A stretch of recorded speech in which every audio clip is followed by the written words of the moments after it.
Charge minus Q2 move in a circular path in radius R radius में minus Q2 घूम रहा है किसके about fixed point charge plus Q1 के about घूम रहा है R equal to radius of circular path का रेडियस क्या है कहता है point charge minus Q2 having mass m is rotated in circular path with constant speed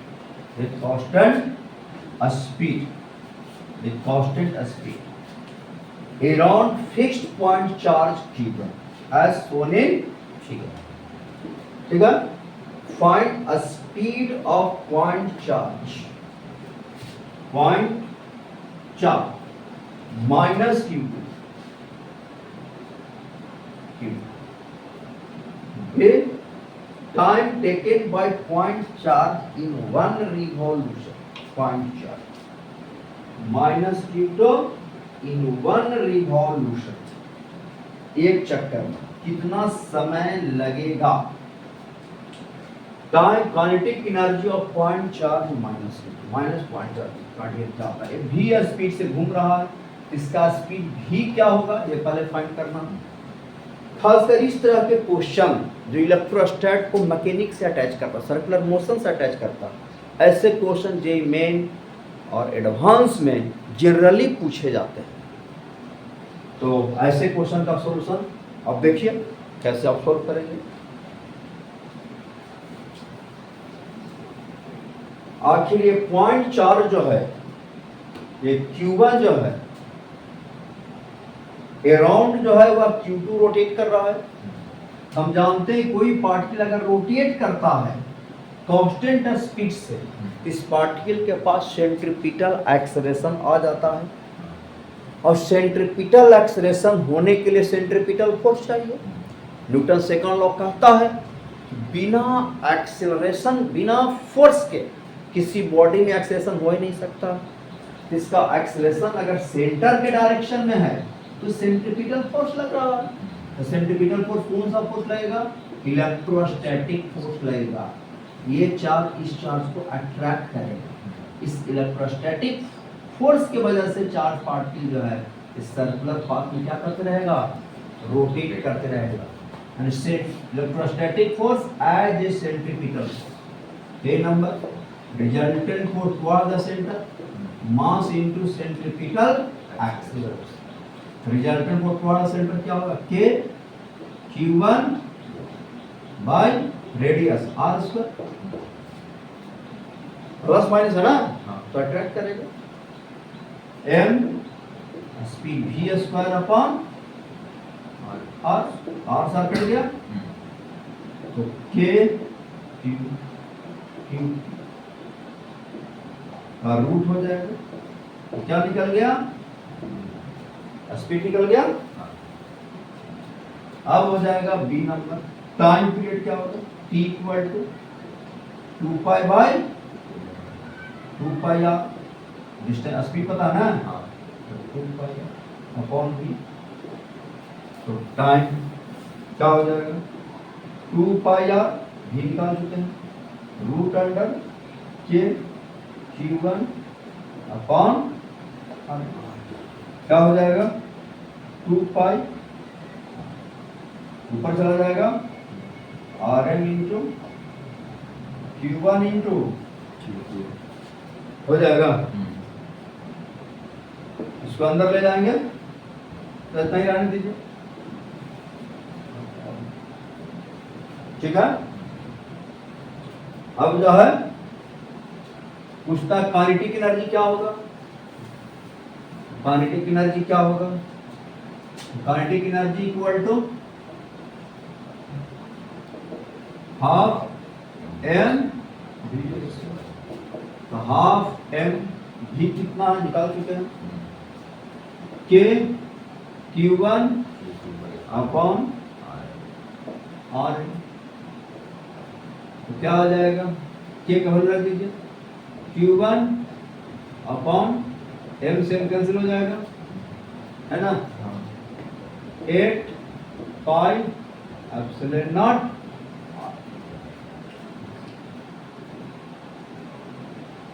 इसको और सोल्व कर सकते हैं आप, क्योंकि एग्जाम में ऐसा नहीं रहेगा के का वैल्यू रख देगा 2 पाई आर रूट अंडर ऊपर चला जाएगा 4 pi epsilon naught R M upon Q1 into और 4 पाई 2 पाई का अंदर ले जाइए और क्या लिख देंगे रूट अंडर 2 दूनी 4 चाचू का 16 हो जाएगा पाई क्यू आ जाएगा एप्सिलॉन नॉट आर क्यू आ जाएगा एम अपॉन Q1 इंटू ये हो जाएगा आपका टाइम क्रिएटिंग 1 रिवॉल्यूशन।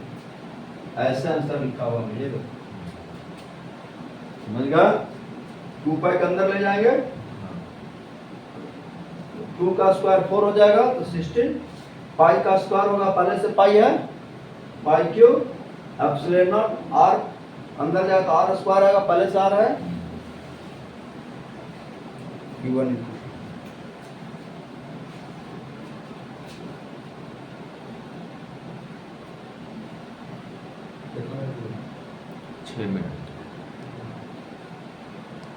क्वेश्चन जो है वह एक चैप्टर को दूसरे चैप्टर से जोड़ने वाला क्वेश्चन है।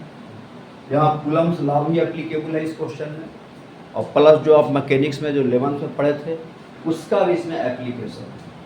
क्या कहता है, particle A having charge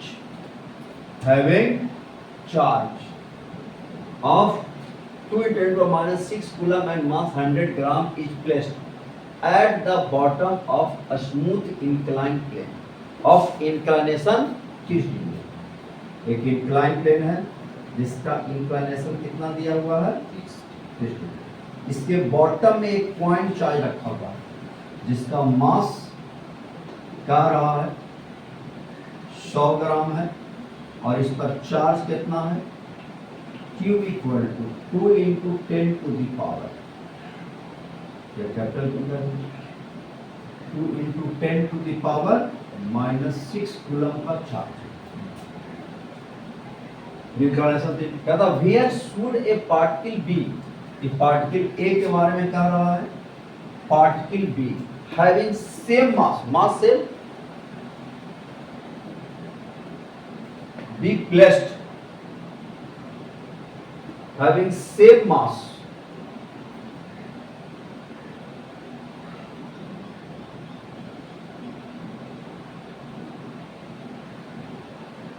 and charge छूट गया and same mass and charge be placed on the incline so it remains in equilibrium। यहाँ छूटा हुआ है सेम मास और चार्ज वाला पार्टिकल को हम कहां पर रखें वह इक्विलिब्रियम में रहे। ये है, मान लिया जाए पार्टिकल बी की इसका मास इसके मास इक्वल है, इस पर चार्ज की इक्वल है, इसका मतलब इसका भी मास हो गया 100 ग्राम और चार्ज कितना हो गया 2 × 10 टू द पावर कितना आ गया -6 आ गया। कहां पर रखें कि इक्विलिब्रियम में रहे। मान लीजिए डिस्टेंस यहां से कितना हो गया x, तो फोर्स क्या लगेगा, पहला तो वेट लगेगा mg, दूसरा लगेगा नॉर्मल कांटेक्ट लगेगा। अब इस चार्ज के चलते इस चार्ज पर इलेक्ट्रोस्टैटिक फोर्स लगेगा along the line joining, कितना लग जाएगा k Q² अपॉन x²। यहां से आकर दूरी x ले लिया। अब ये थीटा है, अब पढ़े हैं पूरा 90 होगा 90 थीटा, 90 माइनस थीटा तो एंगल कितना हो जाएगा फिर mg का कंपोनेंट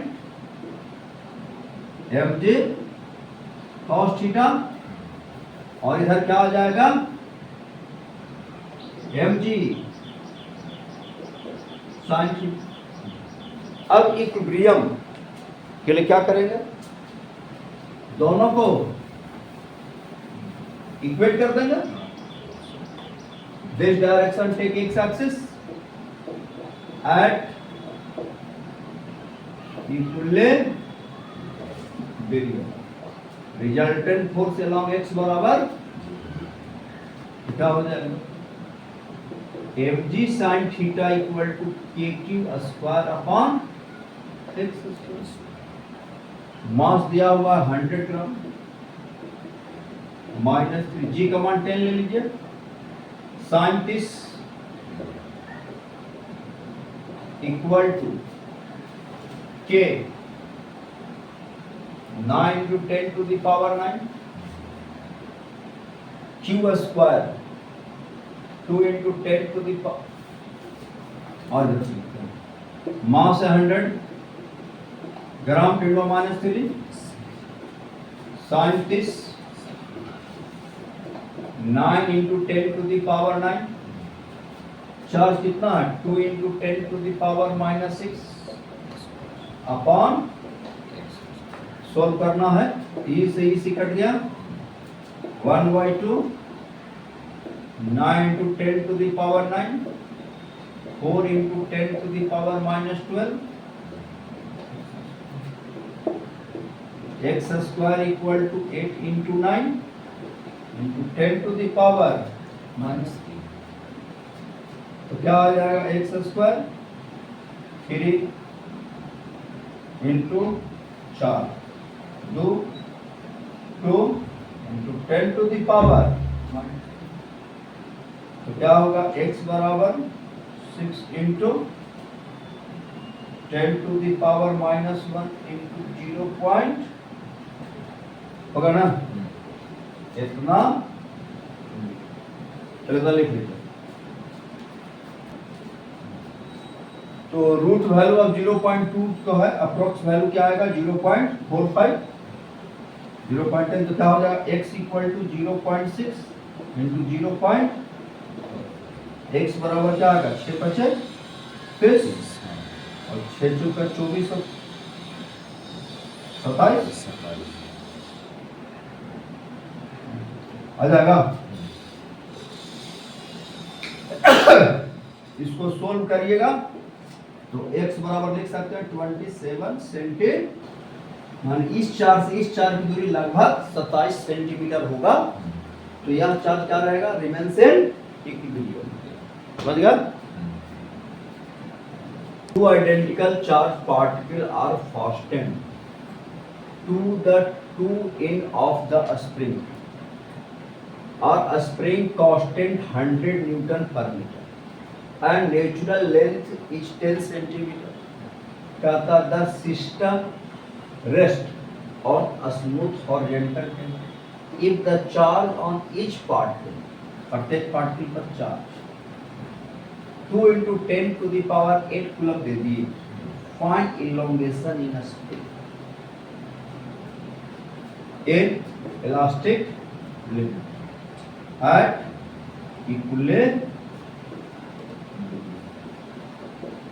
इक्विलिब्रियम पर. ठीक है. तो क्या क्वेश्चन कर रहा है दो वो चार्ज पार्टिकल है. अब इस पर चार्ज नहीं रखे हैं तब तो दोनों के बीच में कोई फोर्स नहीं लगेगा. तो दोनों के बीच का नेचुरल लेंथ कितना दे रहा है 10 सेंटीमीटर. दोनों के बीच का डिस्टेंस 10 सेंटीमीटर. ठीक है. Spring constant k equal to 100 newton per. अभी कोई चार्ज नहीं रखा. इसको टेबल पर रखा गया है. कहाँ रखा गया है टेबल पर रखा गया. स्मूथ टेबल के ऊपर रखा गया. टेबल है इस टेबल के ऊपर रखा गया. लेकिन जैसे ही दोनों पर चार्ज रखेंगे तो दोनों के बीच में फोर्स लगेगा जिसकी वजह से स्प्रिंग क्या करेगा इलोंगेट करेगा इलोंगेट. जैसे ही चार्ज रखेंगे वैसा ही जो है स्प्रिंग में इलोंगेशन हो जाएगा. इस पर चार्ज हो गया Q equal to 2 into 10 to the power minus 8. इस पर चार्ज उतना ही रख दिए 10 to the power minus 8. मास दोनों का सेम है. अब मान लो अब इसका लेंथ क्या होगा L प्लस इस लेंथ को L कर दीजिए L प्लस x बराबर इलॉन्गेशन इन स्प्रिंग इलॉन्गेशन हो गया। यह इलॉन्गेशन निकालना है, लेकिन यह elongation with in the elastic limit के अंदर है, तब यह स्प्रिंग फोर्स डिफाइंड होगा। mg कहाँ लगेगा, मास m है। कॉन्टैक्ट फोर्स कहाँ लग जाएगा, नॉर्मल कॉन्टैक्ट फोर्स लग जाएगा उत्तर। इसका फोर्स डायग्राम बना लीजिए। क्या बना लेंगे, तो पहला तो इसके चलते इसका इलेक्ट्रोस्टैटिक फोर्स इधर, इसके इलेक्ट्रोस्टैटिक फोर्स इधर, किसी एक का फोर्स डायग्राम बना लो। फोर्स डायग्राम बनाएंगे तो क्या आएगा, ऐसा पिक्चर बनेगा। Air electrostatic force right, gravitational force नीचे, कॉन्टैक्ट फोर्स, और स्प्रिंग इलॉन्गेशन राइट होगा तो स्प्रिंग फोर्स किधर लगेगा, के गुना ABD for particle, charge particle. ठीक है, अब क्या लिखेंगे, रिजल्टेंट फोर्स along x बराबर जी, इलेक्ट्रोस्टैटिक फोर्स बराबर क्या हो जाएगा, स्प्रिंग फोर्स। अब इलेक्ट्रोस्टैटिक फोर्स कितना लिखेंगे, इलेक्ट्रोस्टैटिक फोर्स वेरी सिंपल है, k q square upon l plus x का इक्वल टू k, 100 दिया हुआ है, k का वैल्यू 9 गुना चार्ज कितना दिया रखा है, 2 गुनी 4 माइनस अपॉन l स्क्वायर 0.1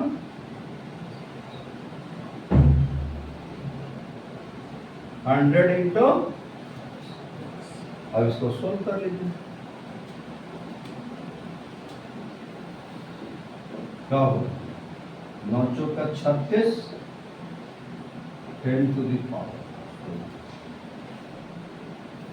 7 आ जाएगा। 0.1 प्लस x का 100 इंटू होगा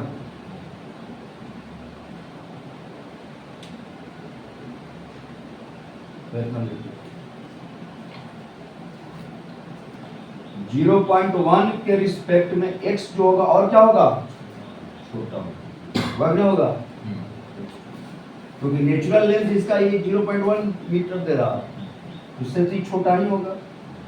जब ये छोटा होगा तो हम और उसका स्क्वायर और छोटा हो जाएगा।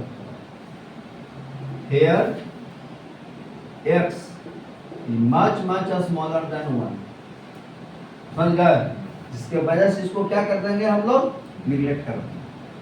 then 0.1 प्लस x का होल स्क्वायर एज क्या कर दिया,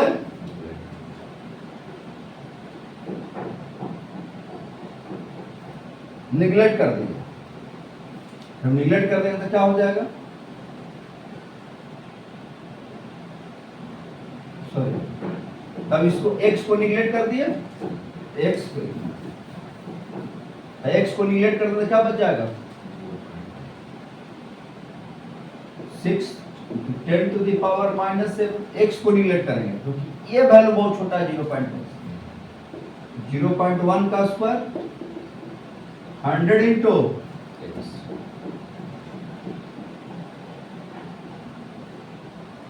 0.01 क्या होगा, इधर ले जाएगा,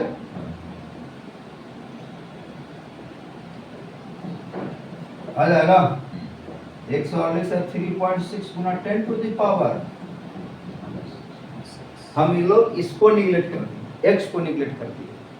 क्यों x का वैल्यू 0.1 से बहुत छोटा है, इसको निगलेक्ट कर दिए। समझ गया,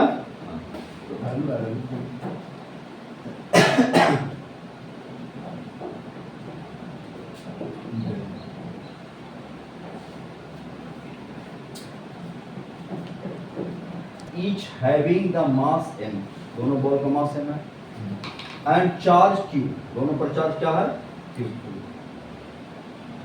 placed in hemispherical board, hemispherical एक बोर्ड बना हुआ है, radius r with a frictionless non-conducting wall, frictionless और non-conducting wall है.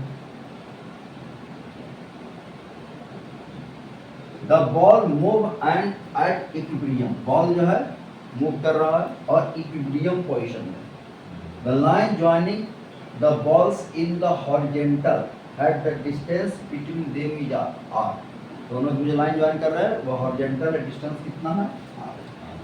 Find the charge on each ball, प्रत्येक बॉल पर चार्ज क्या होगा, यही फाइंड करना है. ठीक है, तो देखो हम कैसे क्वेश्चन को सॉल्व करेंगे. ये भी क्वेश्चन जो है मैकेनिक्स से रिलेटेड है और कुलम्ब्स लॉ भी एप्लीकेबल है, यहाँ कुलम्ब्स लॉ भी अप्लाई करेंगे.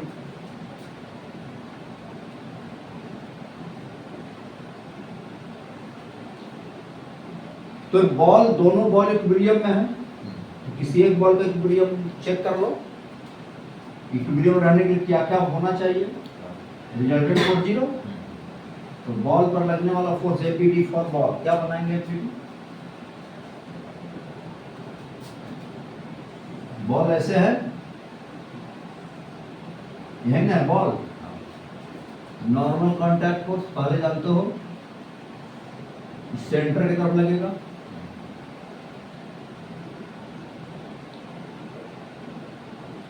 सेंटर की तरफ टेंजेंट के परपेंडिकुलर, mg नीचे, इसके चलते इस पर इलेक्ट्रोस्टैटिक फोर्स कितना लग जाएगा, इलेक्ट्रोस्टैटिक फोर्स. अब क्या बनेगा, इस एंगल तो सिस्टरिंग बन जाएगा, क्योंकि ये भी आ रहा है, ये भी आ रहा है, ये भी आ रहा है, ER, तो क्या बन जाएगा एंगल 60. अब क्या करेंगे, दो कंपोनेंट होगा n का, होगा n का एक कंपोनेंट हॉरिजॉन्टल में होगा और दूसरा कंपोनेंट n cos 60, ऊपर में क्या होगा n. अब क्या लिखेंगे, resultant for this direction x axis बराबर क्या होगा, Fe minus n equal to 0. Electrostatic force of n cos 60, equation first. Again resultant force along y equal to 0, क्या हो जाएगा बताइए, n sin 60 minus equal to 0 लिखेगा, और n sin 60 equal to equation number. अब दोनों क्या कर दीजिए, डिवाइड, सेकंड डिवीजन वे क्या हो जाएगा, tan 60 mg अपॉन आ जाएगा. फिगर तो है ही, दिखा चुके हैं. अब क्या लिखेंगे, √3 mg के q² अपॉन r², इसको इधर ले आएंगे, √3 के equal to q² equal to mg r², √3 के क्या हो जाएगा,